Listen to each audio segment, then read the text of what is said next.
And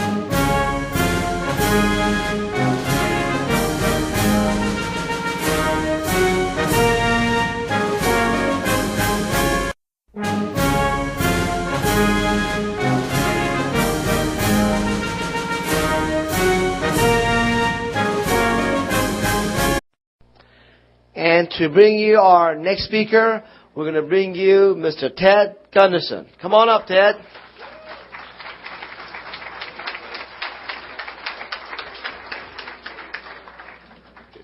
You think I'm going to have a repeat performance? No. I'm here to introduce an individual. He's very famous. I've been told he's very famous. I've been told he's a one of a kind. His name is...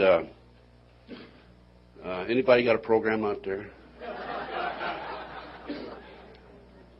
Wait a minute. Is this Saturday or Sunday? Saturday, Sunday.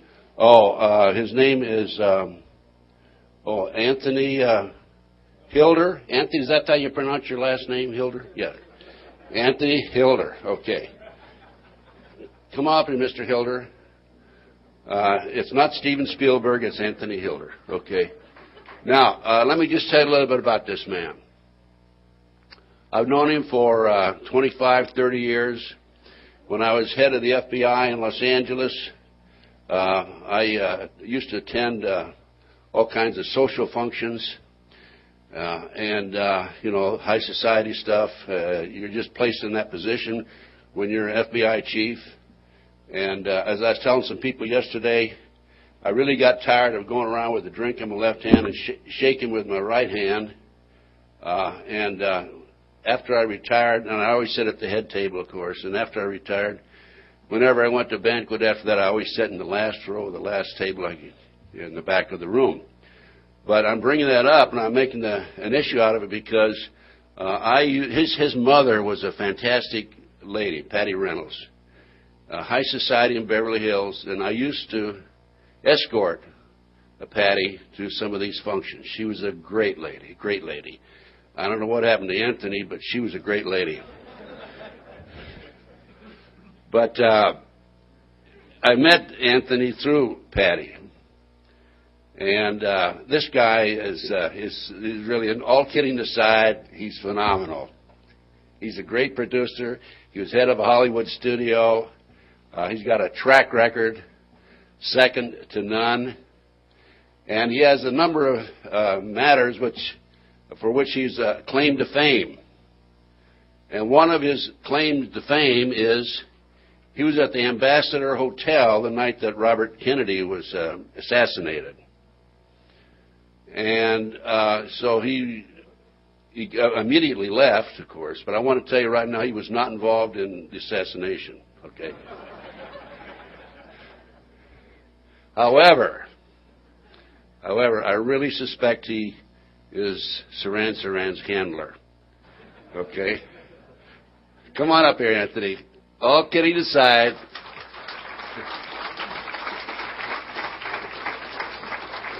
All kidding aside, this fellow has produced some of the most fantastic DVDs, videos in the whole country, exposing the truth, exposing this evil element that's infiltrated virtually every level of our society. This guy has done more to wake up the American people and the world, because his DVDs are now being distributed all over Europe. Isn't that right?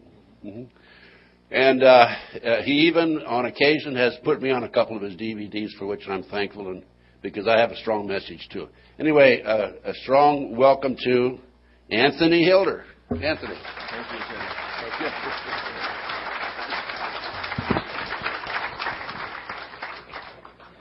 Never in the annals of human history has so few done so much to hurt so many as the warlords of Washington and Wall Street. There isn't anything that you have, there isn't anything that you ever had or ever hoped to have, they're not planning on taking away. They want it all. And they're in the process of doing that. If we were not to expose the perpetrators of the 9/11 event. If we were to fail, and they, this evilarchy who controls this country, were to succeed in putting off our advance of exposure and create an event, another one like 9/11, it would be over. And I'm thinking about that. I was thinking about it last night. If we do not come together, we will all die together. There is no option. There is no chance. There is no choice but to incite a revelation, an awakening. I know that Dr. Milligan back here, she's got Andre's book, Thieves in the Temple. This gentleman came in from back east and left this morning. Thieves in the Temple. The first black man in U.S. history to expose the privately owned Federal Reserve. By having an alliance of black and white and left and right, we can win this because we can outflank the sons of bitches. We have to do that. Thank you, Dr. Milligan. We must do that which has never been done before. We must stand out. We must speak out on the talk shows. There isn't anyone's voice in this room who can't reach 100,000 people in a week if you use the two-way talk shows. If you put out a piece of information, that information is going to carry. A fellow called me the other day, 2 days ago, and we were talking about his activities and his son's activities. There's a temple dome up there in Seattle. It went down. It was imploded. And he started to talk to me, and he said this. Well, the only story I know is, I don't even know the name, but my son has a store up there. They rent equipment, and there was a guy came in that was supervisor on the dome that they were taking down up there. The dome in Seattle? Yeah. King Dome or whatever they took down. Yeah, the King Dome. Yeah. And he just told him, he said it was his company that put the explosives in the towers. Now, your son knew the guy? Yeah. He manages a store up there. He's been up there about 12, 15 years now. But he talks to, I know this is a different subject. You may not want to go on your tape, but I told him how to get all the information from the GIs that he talks to. He gets about 34 GIs go through his store every day. Mm-hmm. And I told him, I said, don't ask them how things are going. Just ask them how much they want to go back to their rank. What he was saying is evidence that a demolition team came into the World Trade Center, placed explosives within the building, and discharged them, bringing the buildings down in and down upon themselves. You say, well, that isn't the story I told. That isn't the story I heard. You have heard on 911 the greatest lie ever sold. There has been no lie bigger at any time told by anyone in the history of the United States of America. If we do not break that lie, if we allow this to happen, are dead. And people say, well, it was those planes. The planes hit it. I saw the planes. Well, 757s and 767s can be commandeered from the ground. They can. The technology has been in since 1970. They flew a plane from Edwards Air Force Base out here, and then they brought it over to Australia, and they landed. No pilot. It's nothing new. It's not complicated. You say, well, FEMA is out there to, and the federal, well, the FAA and NORAD, they're all out there to protect us. Well, if they have the technology to take over a commandeered plane, they have the technology to commandeer an uncommandeered plane. Now, this morning I got up and I'm looking out at the airfield over here. And we've been told that these buildings were so hot, the fuel was so hot that it melted the steel. And I'm thinking of all of you who came in here, flying into John Wayne, looking out there on the left at the engine, and wondering when that was going to melt and the plane was going to drop out of the air. Is the American people so stupid that they're going to believe that Jet A fuel, which burns at about 700 degrees Fahrenheit, is going to melt steel, which starts to bend at 2,800 degrees Fahrenheit? It's impossible.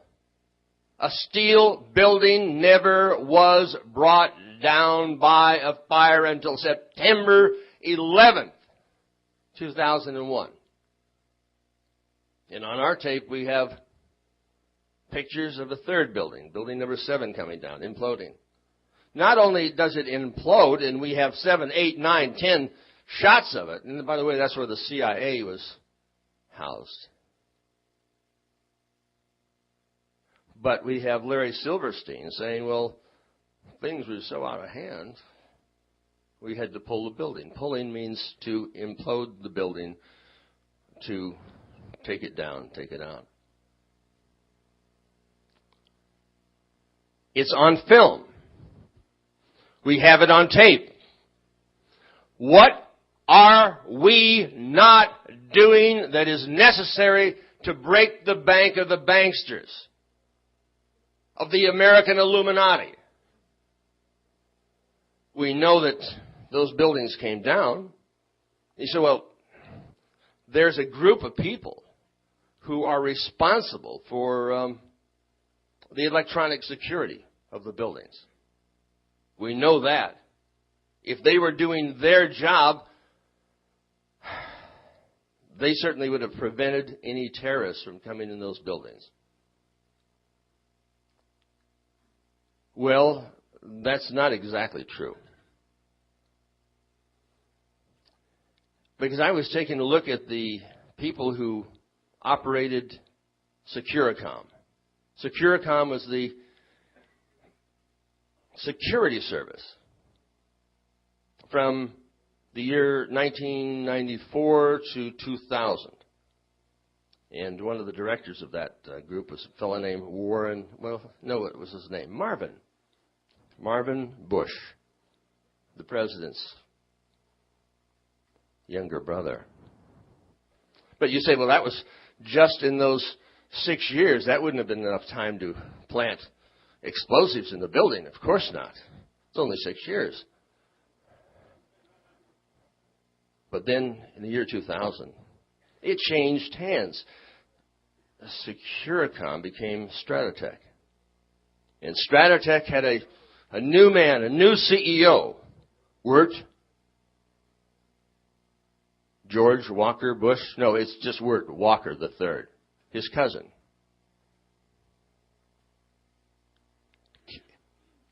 It is impossible not to put this picture together. It is a humongous geo-psycho-political puzzle that must come together before the eyes of the American people. It's not Anthony J. Hilder who's going to go out and change it. It's you. It's every one of you who have the opportunity to be 200 voices, 300 voices, 500 voices, 1,000 voices. The people in this room can reach 2 to 3 million people a day. How difficult is it to pick up the phone? How difficult is it to talk? How difficult is it to walk over across to your neighbor's place? I know this guy here. And he brought me up to see a fellow in Utah. He said, I want you to see this man. So I got in the car and we went up to see an individual now. And he died right before he came to me to record what you're about to say. What was he telling us? He was telling us that he seen railroad cars, cattle cars up in Hill Field, and they had shackles inside these railroad cars to put the human prisoners in there. At various levels for men, women, and children? I guess, I don't remember. But that there was shackles in all them cattle cars at Hill Field. And what else did he tell us? Was he telling us about the anthrax? Yes, the anthrax at Dugway Proving Grounds. And, he was saying something that, he got the head of the base drunk. They were both drinkers. They got out of the bar and he said something like, they was talking about the, 40,000 sheep that died. Isn't that correct? Right, that was correct at Skull Valley, Utah. And he said, well, if the wind went in that direction, they killed off 40,000 sheep. He says, well, what would happen if the wind shifted and went into the town and killed the people? Well, I don't remember, but I think that it was that they didn't care. He says, well, to be exact, he said, well, we'd come up with some excuse. He says, hell, if the truth were known, we'd be in jail for the next 500 years. Now, those boxcars with shackles inside, and this fellow was an iron man. He would pick up scrap metal from the military bases. And he was allowed to go over there and take a look at them. We now have reports in the past 72 hours that these type of boxcars are being lined up for crowd control and transportation of you.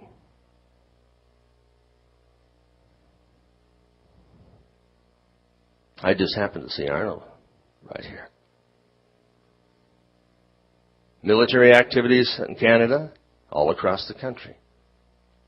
It's happening now as we speak. The plan is to reduce the population of the planet by 80%. 4 out of 5 of you are scheduled to die. I take a look at Rebecca over here. Next to our table. She's a young girl. Beautiful. Look at that smile. Is it not our responsibility to take care of her?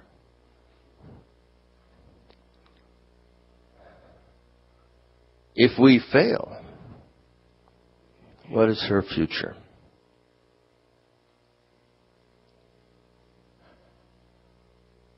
I will let that happen with your help. My friend, Dr. Mark Glover, former basketball player for the team, the Harlem Globetrotters. The Mark Glovers of the world. The Blacks, the Browns. My lady friend Judy. All considered useless eaters. They're scheduled to die. Can we allow it? If we do nothing, if we say nothing, if we do not speak up, we will allow it. We will lose by default. Sean, back here, one of our hosts. His mother, his father, his children, his girlfriend, his friends, scheduled to die. They consider certain people to be useless eaters. Therefore, they require a radio frequency chip to be implanted in all people. It's happening. Oh, it's not happening tomorrow. It's happening now. I was in Tijuana the other day. And they have already put the mark of the beast, the biochips, into state officials. They wanted to put out about 1,000 and about 700 balked. But they'll make it look attractive. They'll say, well, you can get into that club. You can be the first to get in the club. I mean, it's the new thing, the hot thing. You can be hip. You can have the chip.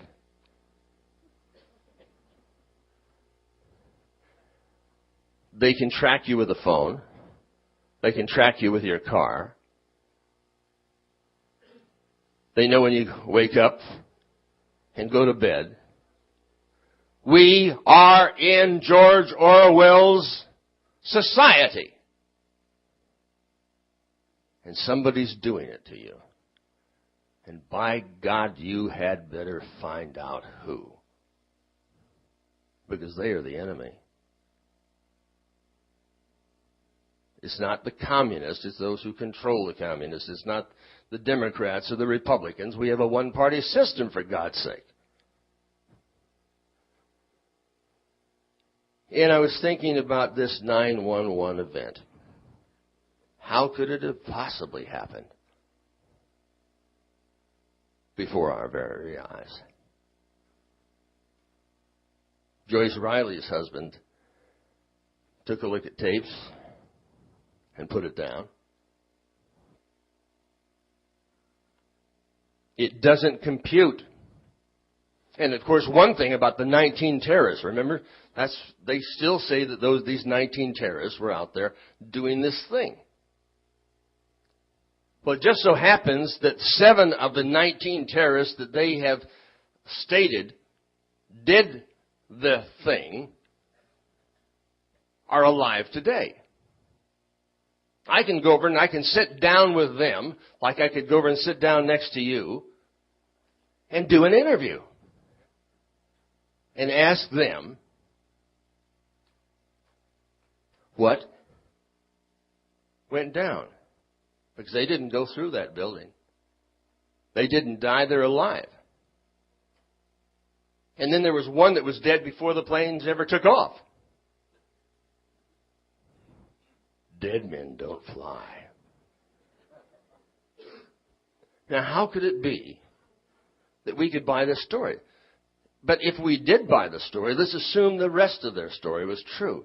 And that 11 men flew those 4 airplanes, some of whom couldn't drive a car, and crashed into the building. But it would take 2 guys to commandeer the plane, from the cockpit. It would take 2 guys to do that. That would leave, I think, 3/4 of a man. That would mean a guy with maybe 1 leg and 1 arm with a crutch carrying a box cutter. To stand down all of the people and saying, here, I've got a box cutter. I'm just going to come out there and I'm going to commandeer this craft right now. Do you believe it? Of course you don't believe it. Rodney Stitch doesn't believe it. He's sitting in the back of the room. We're going to do an interview with him. Rodney knows. It's impossible to do what they say has been done. Rodney, do you think those guys actually did what we've been told? Well, I'm not so sure about that. You know, I addressed 9/11 in different areas, so I rather leave the area. Oh, we're not going to get a comment out of him, I can tell right now. But I'm going to do an interview with him a little bit later, and I'm going to put him on the spot. Because I know that those planes did not come from where they said they came from. And the one when Barbara Olson, that's the wife of the fellow who's an attorney for the president, made that call, supposedly from that airplane that hit the Pentagon, with a 125-foot wingspan and a 44-foot tail section, and disappeared into a hole that's 16 feet across. If you just took the engines side by side, that's 18 feet. So it makes I choke up. I mean, to swallow that. You know, I think about it. I got to have some water here. It just didn't happen. I would sooner believe that tomorrow we're going to wake up and walk down the yellow brick road to Oz.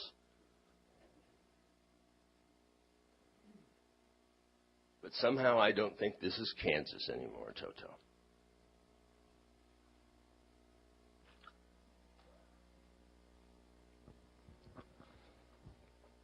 We can't believe it. We must not believe it. We must not succumb. We must protect the Rebeccas of the world. Now, there's got to be a war to reduce the population of the planet. So they have to transfer power to another nation. How are they going to get rid of all the Chinese?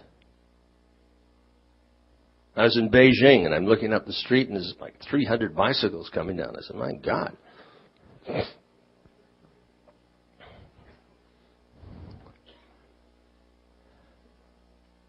How can we continue to believe it? We've got every single opportunity in the world because this story that we have been sold has been bought, and we can break that story.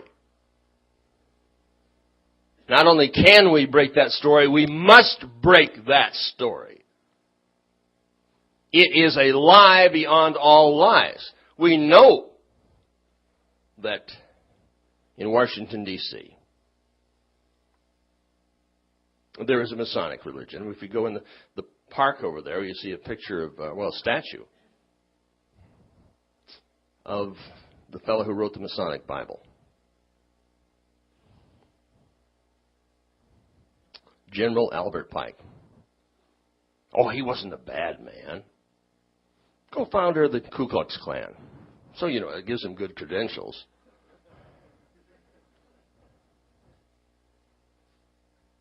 General Albert Pike.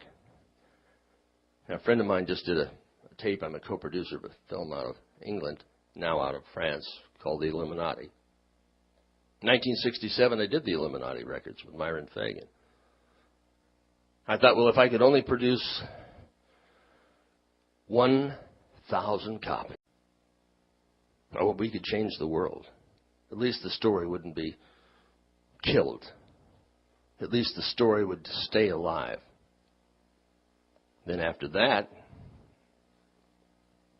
Gary Allen came to me and said, Tony, Hilder, you're screwing this whole thing up. You're making a mess of everything. You're making a mockery. And I'm going to expose you, and I'm going to do the investigation and prove you're wrong. So after the Illuminati CFR records, you did an article called The Establishment CFR.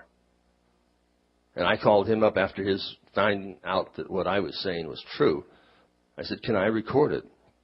He said, yeah. And I had a friend of mine, John Carradine, the actor. He used to call me up and says, Anthony, can you meet me in Malibu? I need a royalty check. And I thought I was talking to Abe Lincoln or somebody from the beyond. That grew to a book called None Dare Call It Conspiracy. Dr. Cleon Skousen, who had done The Naked Communist, did The Naked Capitalist. And I discovered that there are people on the legitimate left and on the legitimate right who are talking the same thing about the same people, just using different language. And I felt if we could ever bridge those two, we could have an alliance to stop this evilarchy and bring them down.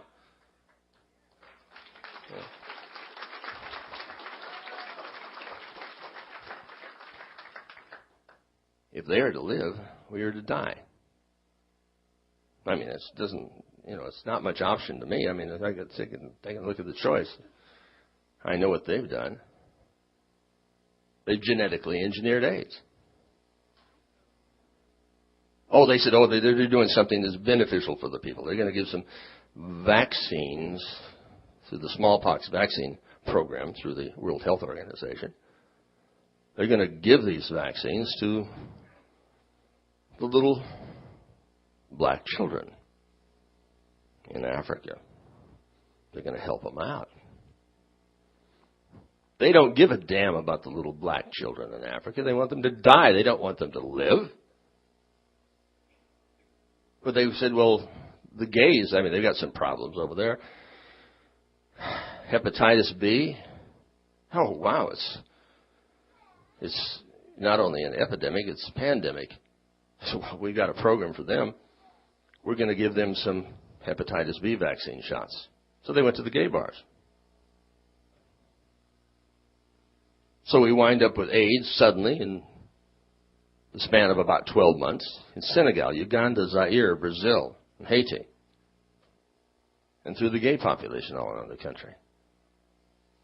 And if you go back in the congressional record, you will find documents stating that they have given monies for the purpose of creating a retrovirus to blow out the immune system.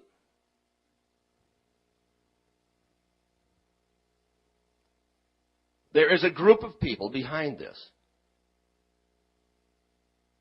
You must understand who they are. Robert Gallo, yeah, he was supposed to be one of the guys who said, oh, I've discovered the source of AIDS.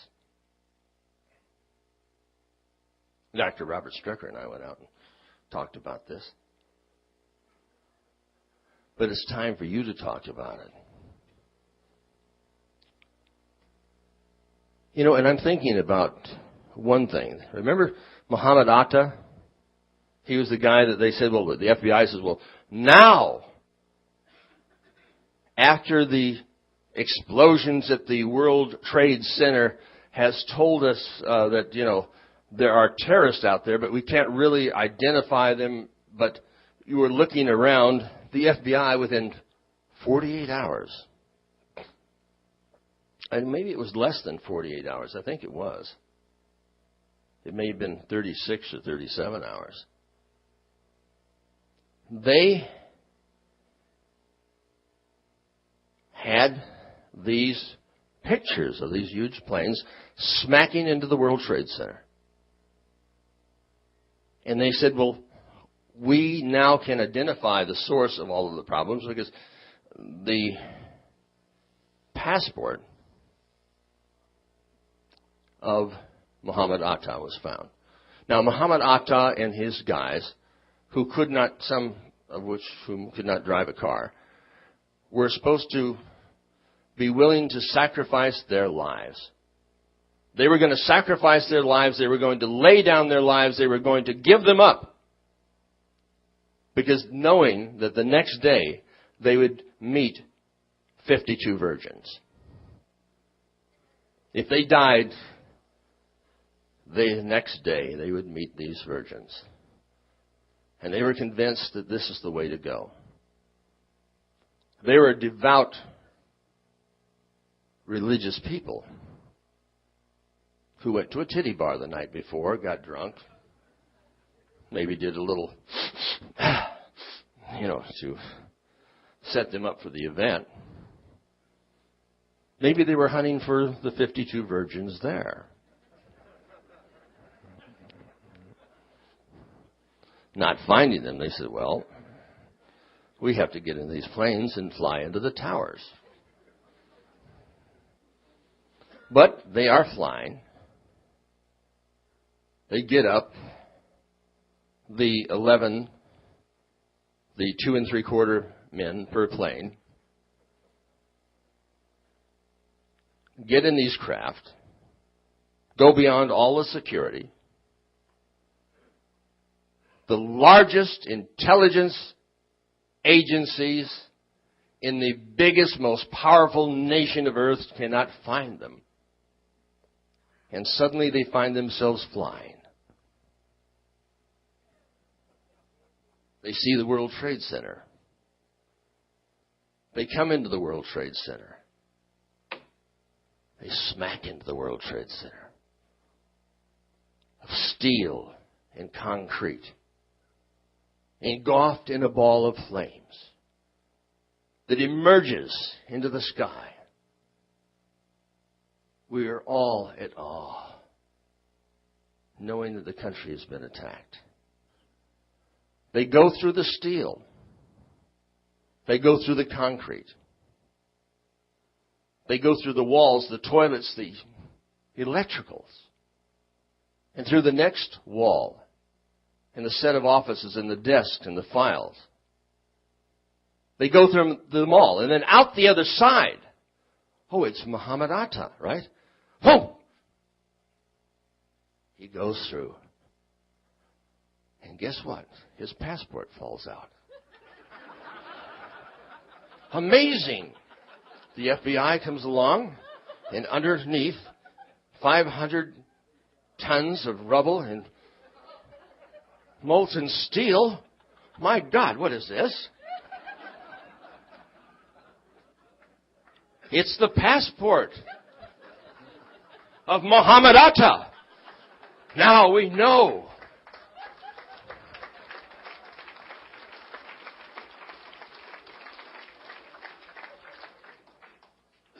Good God, if you believe this, you're going to believe that the wizard is going to save us in the morning. God save us. So we're not saving ourselves. And it keeps coming back to me. I said, why hasn't somebody gone over and interviewed these 7 guys. I had one opportunity. I was supposed to go over to Dubai,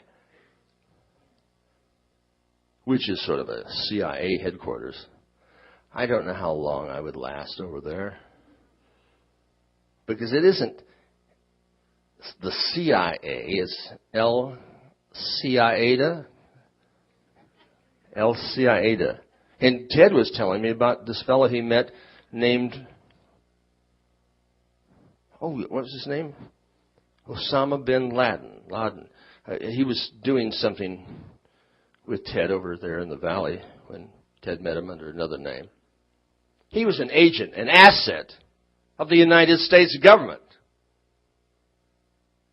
The Mujahideen got their arms from the United States government. Do you think that some guy in a cave,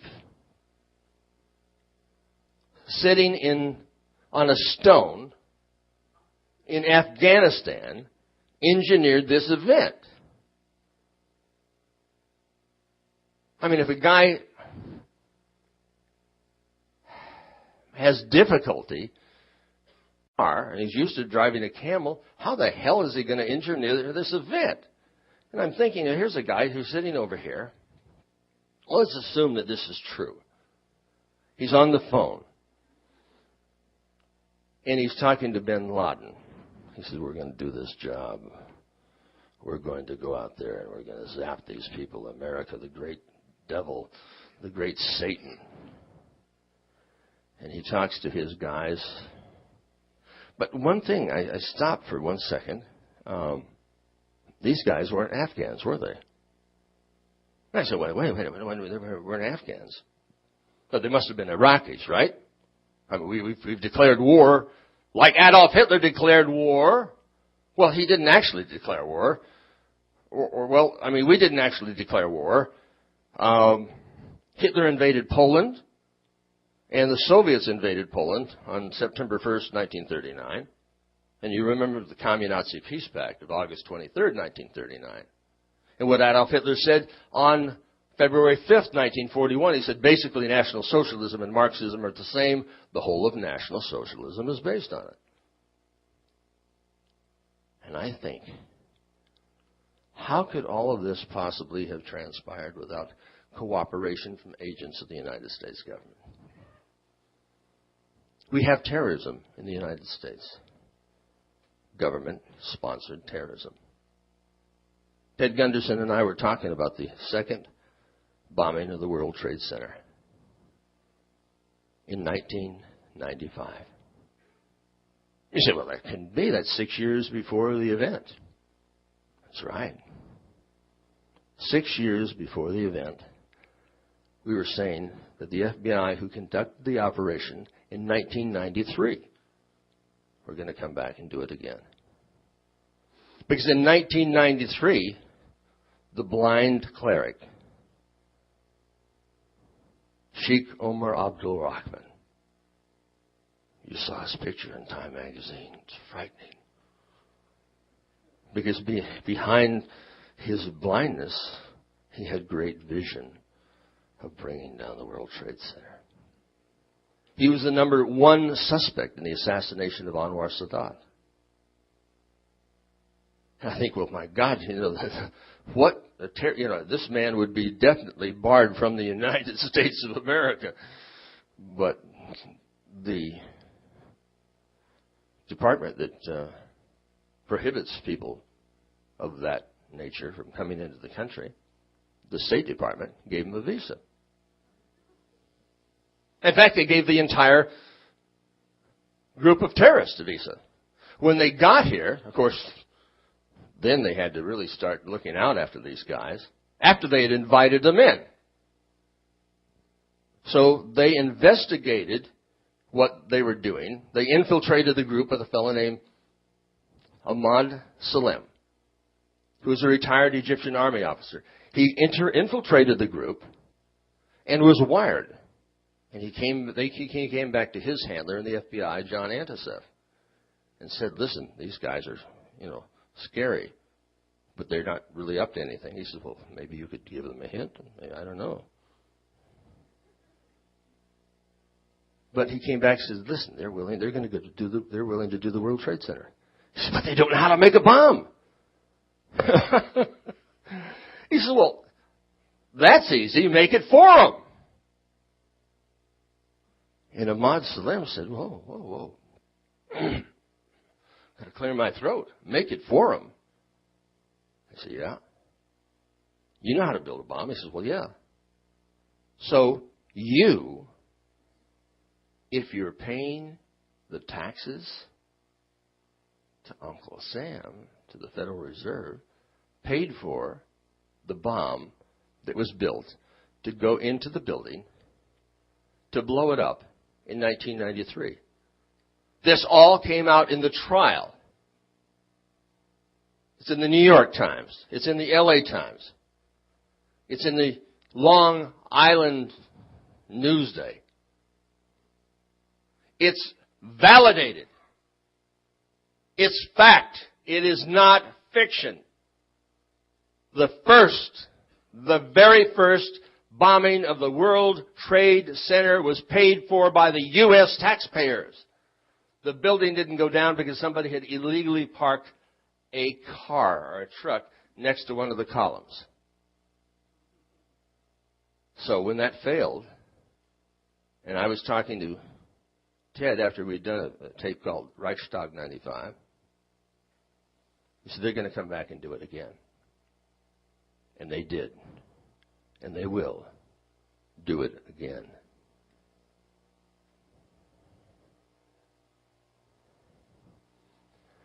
We've got much of this information on our tape, 911, the greatest lie ever sold. The first one we did with a gentleman right here, Dennis Whipple. Illuminati 911 got into it. It's not just finding out how they did it. It's important that we know why they did it. But most importantly, it is imperative for us to know why they will do it once again. Are we 30 days, 60 days, 90 days from them doing it again? I take a look at the gentleman with a hat over here. I did Erskine's show and then did his show right after. How many people listen to your show? Well, I've been off of the air since 1993 because I invited a... How many listen to your show? Oh, well, when I was on the air, it was like from Ogden all the way down to Provo. But we had, and by internet. So now if I go back on the air, I'm going to have over 30,000 worldwide. 30,000. One man. 30,000 voices. We must incite a revelation to avoid a revolution. I ask that you all join with me and the other patriots in this group, right and left, black and white, in an alliance to incite this revelation. We must join together or all die together. Thank you.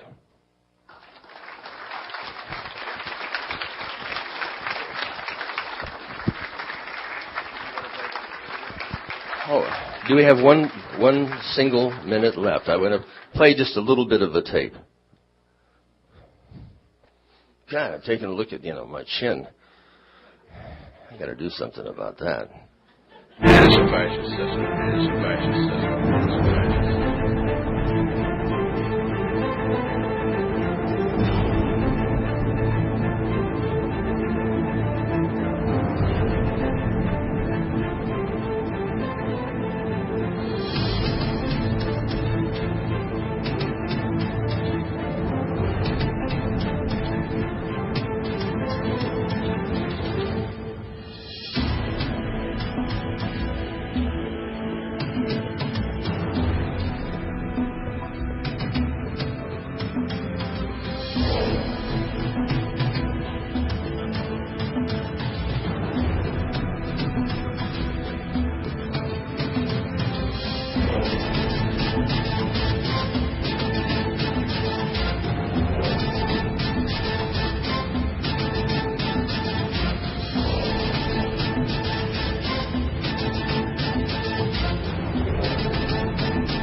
That's it. Well,